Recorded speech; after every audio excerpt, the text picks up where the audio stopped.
My name is Michael Maguire. I work across the street at that beautiful building on the hill on Linden Drive, School of Human Ecology. What I'm going to share with Google Communities is right now something to project for a potential tool for a couple things that I think are really important to instruction. One would be, how might this certainly be applicable with students and with classes you teach? And another that I can talk more knowledgeably about firsthand is, how does it work collegially with other instructors, other folks with whom you're working and doing good instructional planning?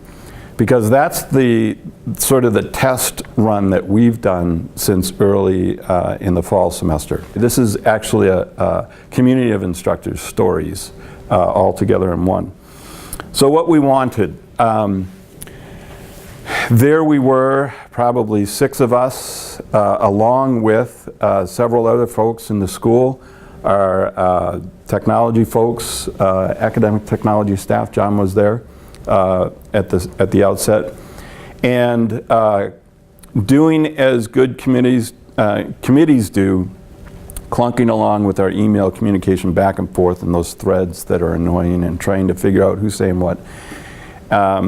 And I think we need to credit you, John, for just giving a gentle nudge of, there's another potential tool out there. Enter Google+. At the time, very potential and not really. Yeah.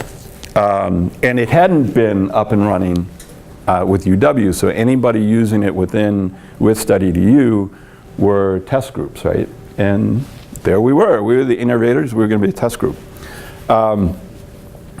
And John has heard me say that. We spent a lot of our initial days with this complaining and tripping over each other and frustrated, and because a number of us are members of the Lead Pencil Society, we're trying to figure out how do we find our way.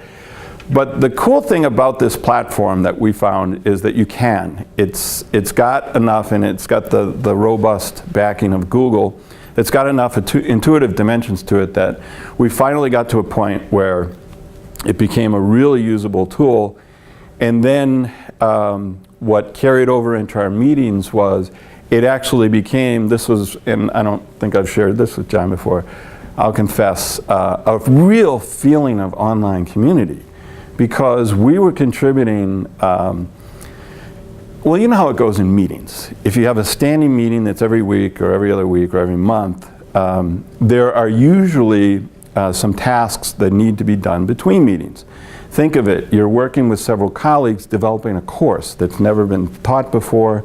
Back to my point, I'll back up just a little bit, and the purpose of the course.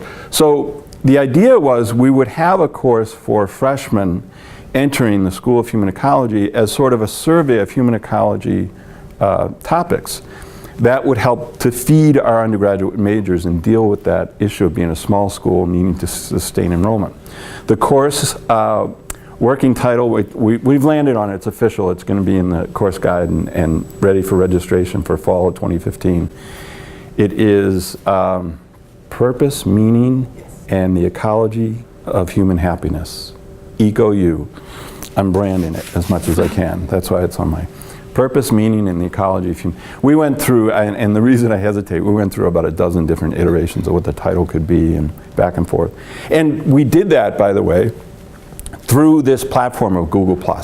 So we actually have weekly meetings that are about 2 hours. They go like that because it's a lot of fun, sharing ideas and resources. And you can only do so much during a weekly meeting when you're with each other, especially with something as rich as developing a new course. And our challenge, like a lot of curriculum challenges, we have this many resources and we need to pack it into 15 weeks of a 1-semester course. So how do you share all that on a regular basis? Google+ was a great tool to do that.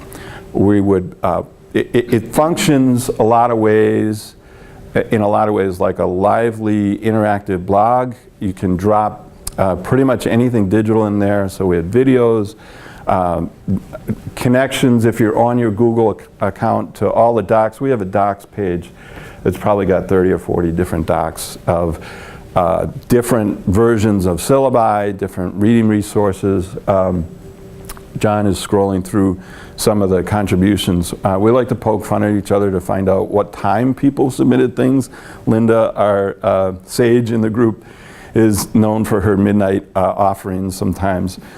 But what's really cool is when we go in together, we can really kind of, instead of read each other's mind, actually read what's on people's mind at the time that it comes up to them. And you know how it is when you have, teaching-wise, a great idea you want to apply to what you're doing with your class, and that'll come on the bus ride home, or when you're driving the kids somewhere, or just before you fall asleep. And Google Plus has been a tool for us to take care of it right then and there. And that has sort of a fun, raw feel to it. I just came from a meeting, found this out about thus and such. Or I'm in a meeting now and cheating by sending this on my smartphone in the back of the room. So there's a real lively feel to that exchange. One of our biggest challenges that I don't know that we're quite over yet with a commitment to using this for the class is that learning curve piece. You don't want to spend a lot of time orienting students to how to use the technology. Enough of our incoming freshmen have been on learning management systems, so their integration into Learn at UW is for the most part okay. There's some, I would imagine, initial orientation that they're doing. This is another technology piece that part of our hesitation, to be honest, was, boy, it took us several weeks to get this up and going. If we're going to start a course in the fall, we want students to be ready to go. One of the things to keep in mind is that a lot of this upcoming freshmen are coming from high schools that have been Google Apps schools now. Google Apps are almost ubiquitous in Wisconsin and a lot of other states. So a lot of them are very familiar with the Google ecosystem. So that might help address that. And another thing that we also admitted was likely a lot of them will be further ahead than we are. So that's not going to be so much of a bad thing.